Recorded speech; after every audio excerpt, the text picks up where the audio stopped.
What's up, everybody out there watching this? Hopefully you enjoy it. If you don't enjoy it, don't watch. If you get bored, don't watch. If you're not a fan of TNA, if you love to hate TNA and bash them, don't watch. I'm still a TNA fan. I choose to support them still and watch their show every week. I still enjoy it. So here we go with my TNA Impact on Pop for June 5th review. Maybe it's the 6th. I don't know what the hell the date is. It's the 7th, June 7th. Here we go with my Impact on Pop June 7th review for 2016. We are 5 nights away from Slammiversary 2016 pay-per-view. Earlier today I did a Slammiversary 2016 pay-per-view prediction show. Go watch that. If you're a TNA fan, I would appreciate it if you watch it. I'm looking at my poll I put out asking my followers on Twitter to rate tonight's Impact on Pop 5 nights before Slammiversary. 17 votes have been casted. Thank you all for voting. Everybody that voted, thank you for voting. Hopefully everybody that voted watched TNA and you're just not a TNA hater and you picked a rating of F, a F show. Hopefully you didn't rate it F because you just hate TNA and you didn't even watch it. So thank you for voting, everybody, if you did. F has gotten 6% of the vote. D rating. I'm going by grades of rating this time. Sometimes I do numbers. This time I'm doing grades, letters. F got 6%. D has gotten 6%. C has gotten 12% of the vote. And B has gotten 76% of the vote. So 76% that voted, that watched the show, 76% of people think TNA had a B show tonight. I thought it was a pretty good show. It was better than last week, I thought. We had a world title match as the main event, even though the finish was stupid, but I expected a DQ finish. Because they're not going to have a world title change 5 nights before Slammiversary when they've built up Drew versus Lashley for the world title. They weren't going to have Drew lose it, no matter what. So I started watching Impact on Pop tonight, 5 nights before Slammiversary. I started watching, I think, after the first segment. I missed it because I was busy. Anyways, I saw Jade, the Knockouts champion Jade, come out with the title, and they said she's coming to ringside just to sit there and watch the match because the next winner of the Knockouts match will get a Knockouts title shot at Slammiversary. So the Knockouts match was Saraya, whatever her name is. I have a hard time pronouncing it. Saraya. I think it's Saraya. She's basically Maria's bodyguard, but she's also a new Knockout. TNA signed probably a month ago, or over a month ago. I'm glad they signed a new Knockout. It's about time they got some new Knockouts. At least they got one. That's a pretty good wrestler. Saraya took on Madison Rayne. The winner would become the #1 contender for Jade's Knockouts title. Allie came out with Saraya. Allie is formerly Cherry Bomb, the wrestler Cherry Bomb. So that's who Allie is. If you didn't know, Cherry Bomb used to work in WSU Women's, I think it stands for Women's Superstars Uncensored. WSU Women's Superstars Uncensored. I know she worked there. I saw her wrestle before in that company. And Cherry Bomb, the work I seen her do before TNA, she was pretty good in the ring. And she has a good look. So, but now in TNA, Cherry Bomb is Allie, Maria's personal assistant. Her name's Allie. She used to be Cherry Bomb, so She's another new knockout TNA has brought in. Anyways, Madison Rayne, I didn't think Madison Rayne had a chance at all. I didn't think she did at all. And she didn't. Soraya wins, becomes the #1 contender for Jade's Knockouts title. Up next, we had a Maria promo backstage. She was talking about Gail Kim, how she's basically going to defeat Gail Kim because she runs the Knockouts division, stuff like that. Promo against Gail Kim. Up next, we had Eli Drake. Backstage promo talking about how he's going to become the King of the Mountain champion at Slammiversary, and he's going to beat the crap out of Bram and take his title. And then Eli Drake, after his promo, his music hits and he comes out for his interview segment. I forget what it's called, but it's pretty funny. He's always hitting this button and then his face pops up on the screen, and so the button, when he hits it, goes, "Dummy, yeah, dummy," or something like that. Eli Drake saying dummy over and over. Dummy, yeah. It's pretty funny stuff. So Eli Drake has his own talk show. It's like Miz TV, but better than Miz TV. Eli Drake is better than The Miz. In the ring, he's just better. Anyways, Eli Drake, his guests were Decay. The tag team champions, Decay. They come out with Rosemary. This has nothing to do with my review, but I didn't know who Rosemary was, if she was with any other companies before. I saw her wrestle before, but I didn't know she was Rosemary. Anyways, her name was Courtney Rush. She's in Shimmer for a lot of shows in Shimmer. She was a Shimmer Tag Champions, I believe, with Sarah Del Rey, because I found a picture of them as tag champs. I found a couple pictures of Rosemary because I wanted to see her without her makeup, how she looked. And because Eli Drake on the mic, he was talking about Rosemary, he said, under that makeup, you're probably one of the hottest knockouts in this company. I don't know why he said that, but he did.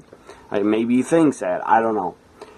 So I looked up Rosemary to get a picture of her without her face paint. I found a lot of pictures of her. Her name is Courtney Rush.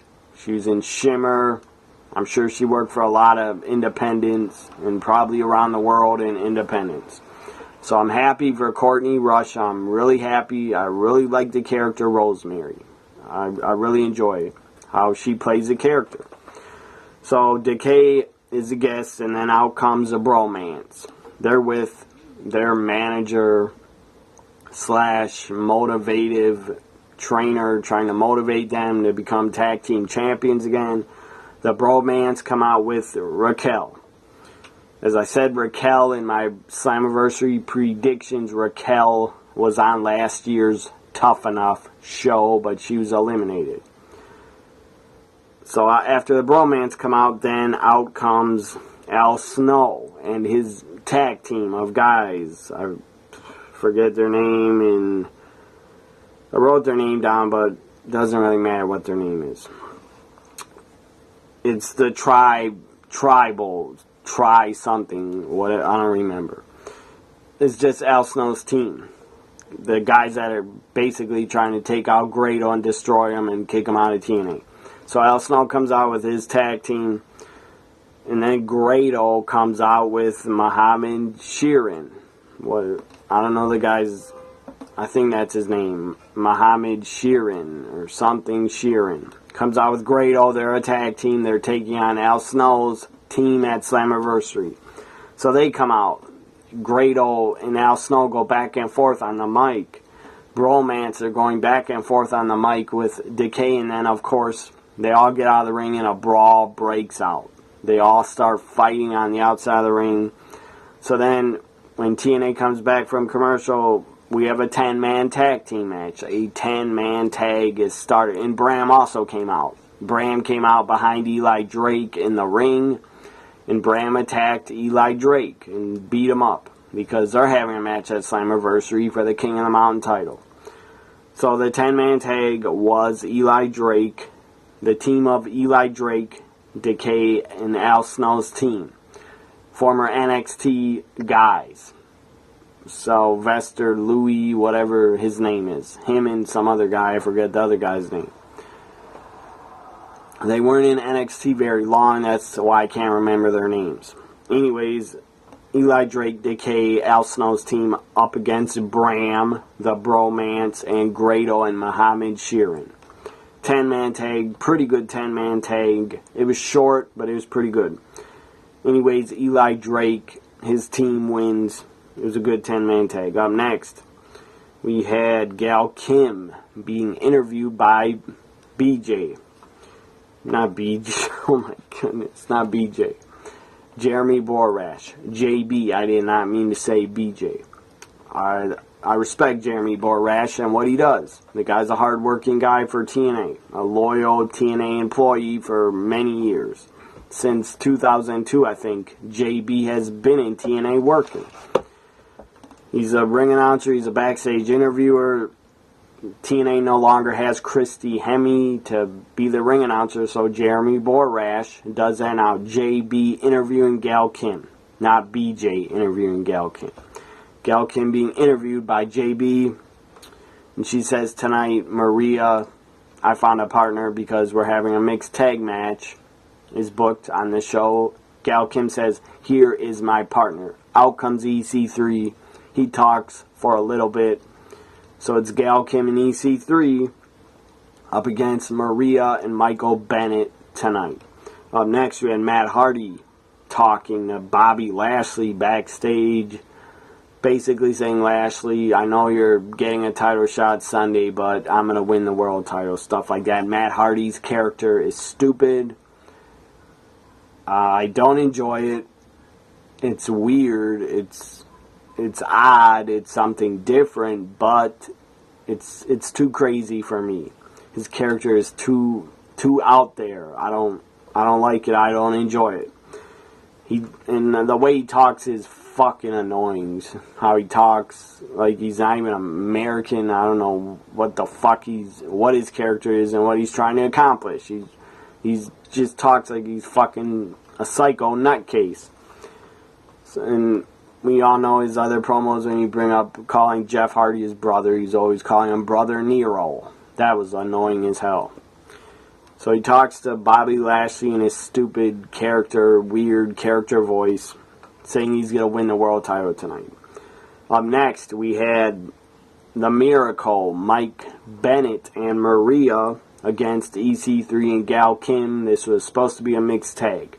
It was a mixed tag, but Maria gets on the mic. Before the match, Maria says, I'm not wrestling tonight. I don't have to. I run the Knockouts division. I'm in control of the Knockouts division, so I'm not wrestling tonight. Instead, Allie is wrestling. My personal assistant, Allie, she's wrestling.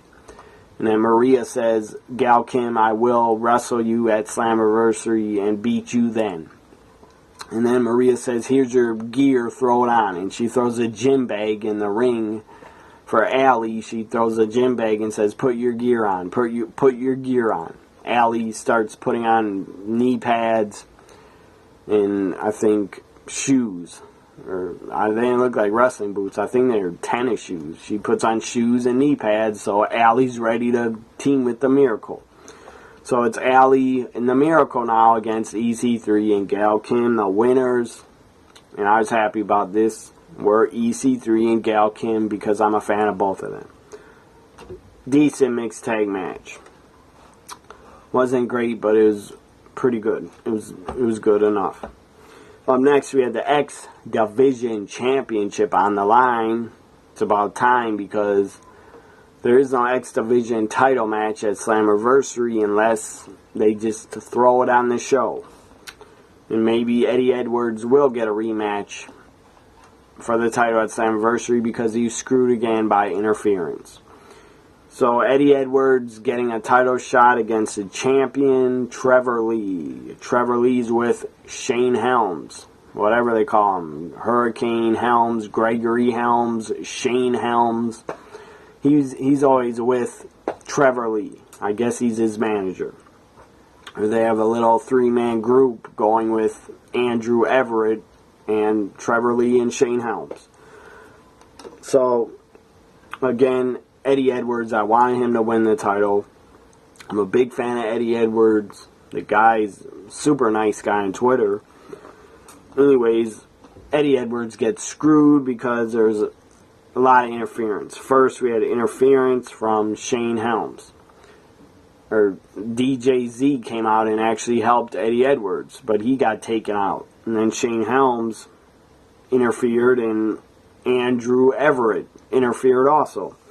And then Shane Helms hits Eddie Edwards with the title belt. So Eddie Edwards is out cold. 1, 2, 3. Trevor Lee retains the X Division title. Still is the X Division champion. Next we had the, what the hell? 2 guys that are new to TNA. One of them I don't think will be around because he lost. But one of them was probably a jobber. The other guy, I forget his name. His name was Rocks, or I forget the guy's name. Anyways, he was bald. All I know is he was a bald guy. I guess he's signed. He's a new superstar, new talent to the TNA roster. He's bald. He defeated his opponent. He wins in his TNA Impact Wrestling debut. JB then interviewed him, and it was okay. Next, we had a backstage promo from Willow, a.k.a. Jeff Hardy, as Willow. He showed up. Willow always shows up. It seems like when Jeff Hardy's taken out, then Willow pops up out of nowhere and starts talking for Jeff, saying how he's going to get revenge and stuff like that. So Willow does a crazy-ass promo. I don't even remember what he said.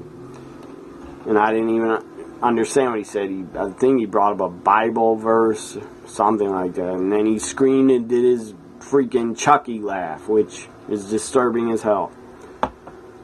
After that Willow promo, then we had a promo from EC3 backstage. He was pissed. He was very angry.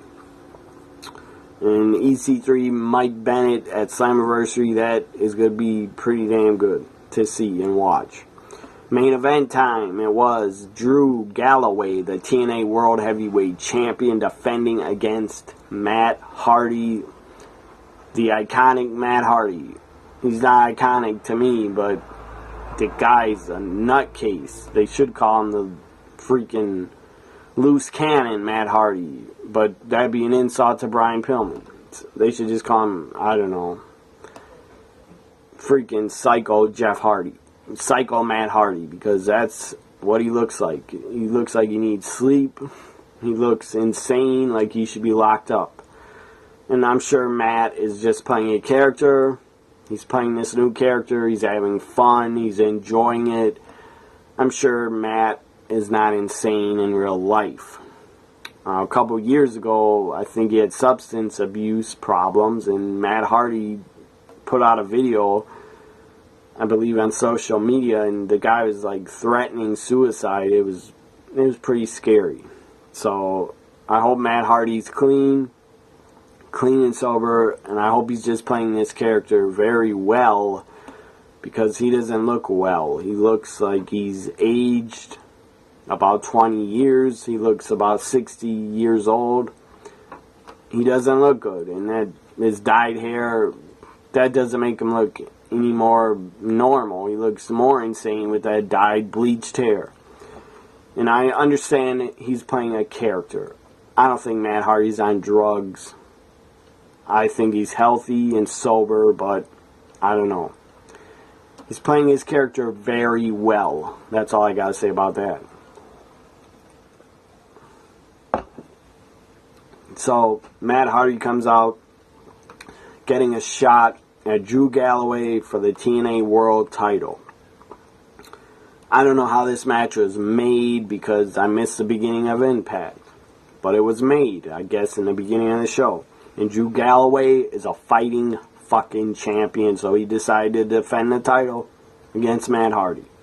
He's a fighting champion, unlike Roman Reigns, which only defends his title on pay-per-views, which is pretty pathetic in my opinion. Because a world champion should defend his pay-per-views on more than just, should defend his world title on more than just pay-per-view events.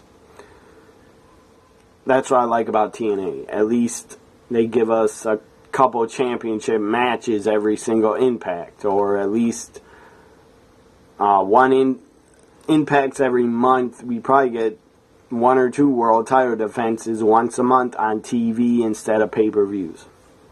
That's my problem with Roman Reigns as champion. The guy's only going to defend it once every month and just keep retaining and retaining. That's pathetic. He should be a fighting champion. Anyways, Drew Galloway, hell of a champion. He should retain at Slammiversary. I predict he will. He should be... TNA should build around Drew Galloway, Eli Drake, EC3, Rockstar Spud, Jeff Hardy, I guess, because he has a contract for, I think, till 2017.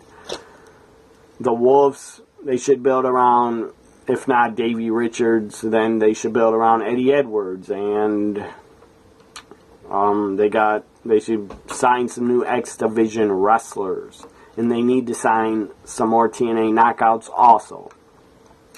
In Pop TV, you need to start fucking promoting TNA better, because you don't promote them on any other stations. You never promote TNA during Raw. You never promote them during SmackDown. I don't know why.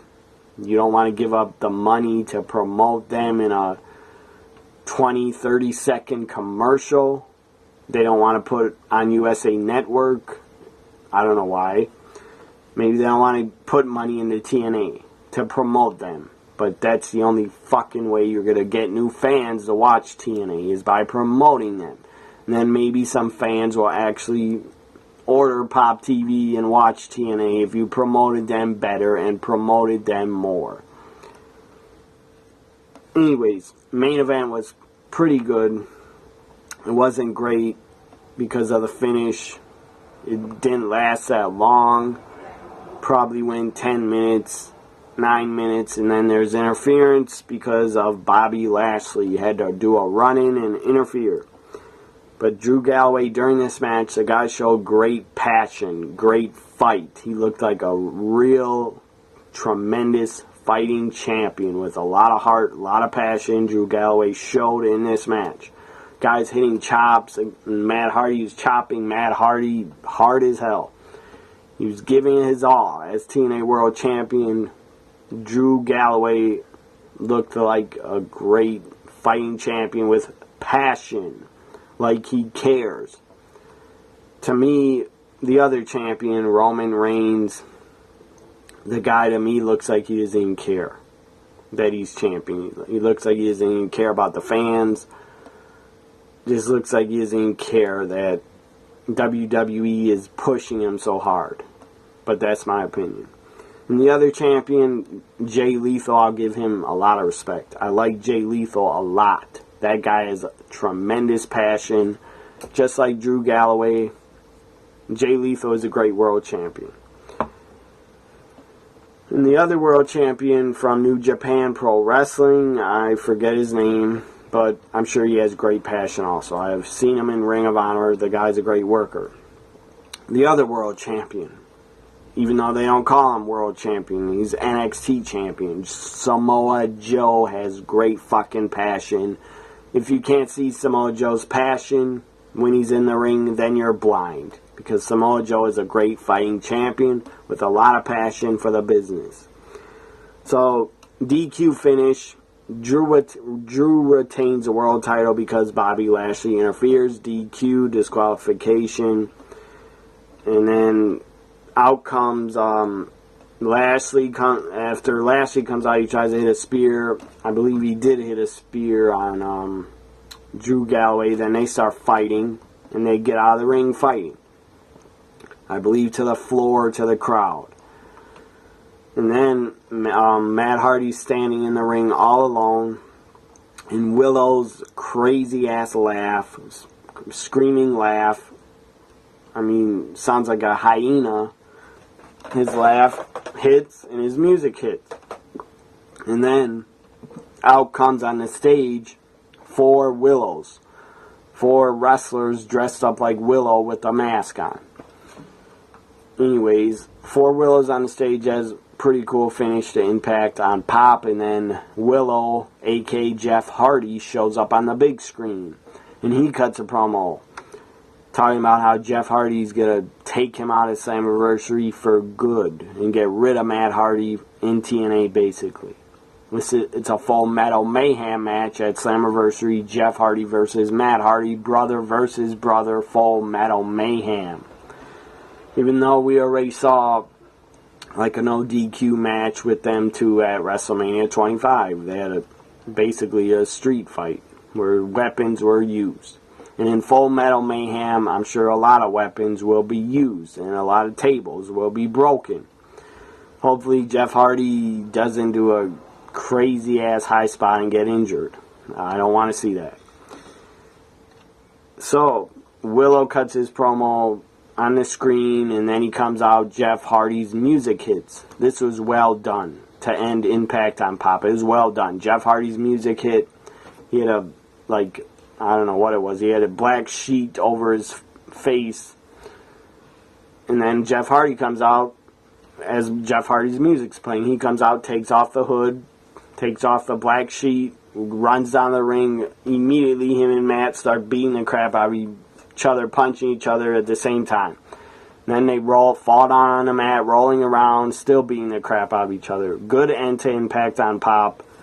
They built Slammiversary pretty good. I'll be ordering it because I'm still a TNA fan and I want to support them. So I will be ordering Slammiversary. Good end to Impact on Pop. Pretty good episode. If I give it a grade, I'd give it a C+.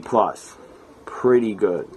And Impact on Pop, to me, is much better than Raw has been because Impact on Pop is only 2 hours long.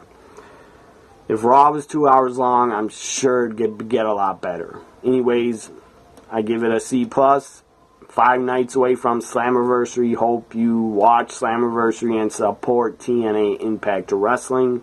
I'm still supporting them. As a wrestling fan, why am I supporting them still? Because I'm a wrestling fan. That's why.